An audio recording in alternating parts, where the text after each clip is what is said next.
Welcome Prince Institute. Dear students, हमारा YouTube channel Prince Student House में आपको dictation 60, 80, 100, 120 और 141, 60, 180 तक मिल रही है। मैं स्पेशल आपको डिक्टेशन दे रहा हूँ द हिंदू न्यूज़ से और अदर लेटेस्ट मैटर्स पे। खुद मैं आपको आउटलाइन दे रहा हूँ, वर्ड्स दे रहा हूँ और इनकी प्रैक्टिस कीजिए और ये समझिए कि आने वाले किसी भी स्किल टेस्ट में ये आपको बेहतर रिजल्ट के लिए फ़ायदा देंगे।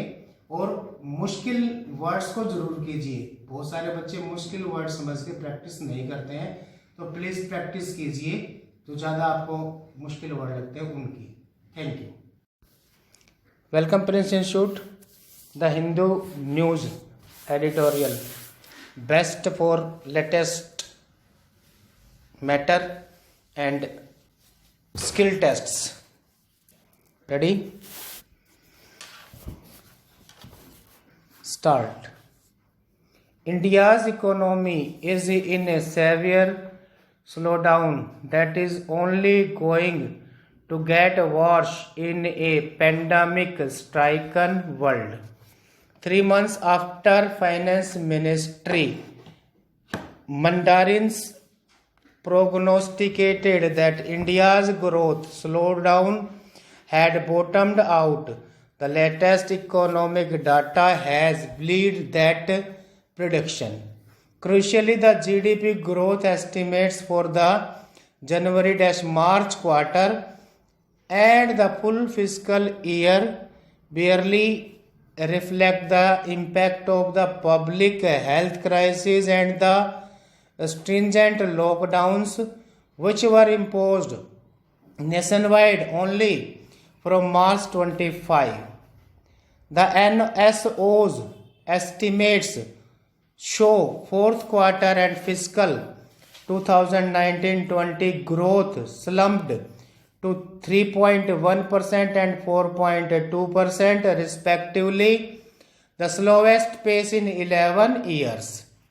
The government says the lockdown impacted data flow and with statutory reporting timelines extended, the estimates would likely undergo revision.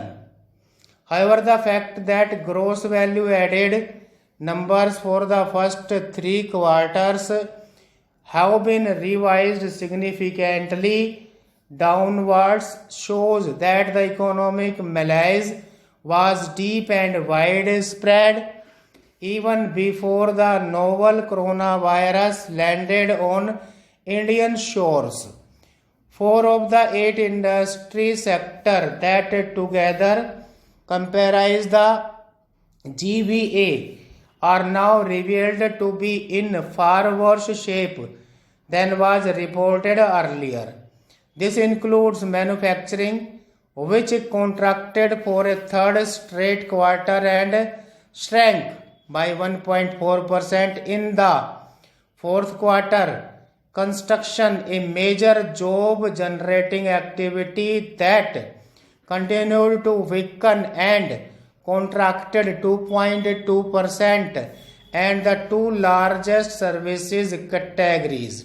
The revisions in the trade, transport, hotels and communications, and financial, real estate and professional services sectors have cut third quarter growth figures by 1.6 and 4 percentage points respectively.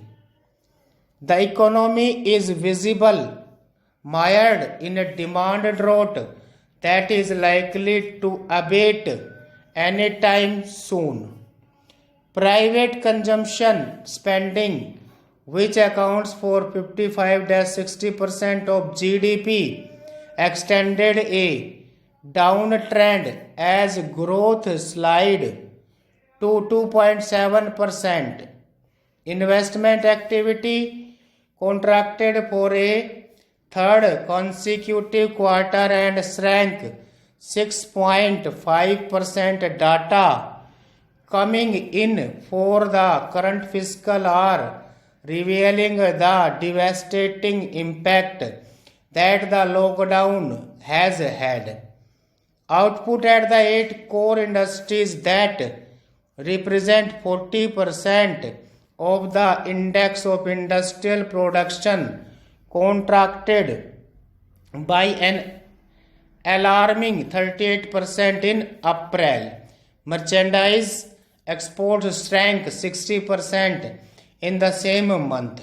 The RBI, which cut interest rates on May 22, was categorical in its assessment that a recovery would likely start only from the October quarter. For even that to materialize, the center must act. Its package so far has been focused on credit enhancement measures that ease supply side constraints and structural reforms that may bear fruit over a longer horizon. But the imperative now is to bite the bullet and opt for a massive fiscal stimulus that actually puts cash in the hands of consumers and the millions of jobless youth in order to help revive demand. Stop.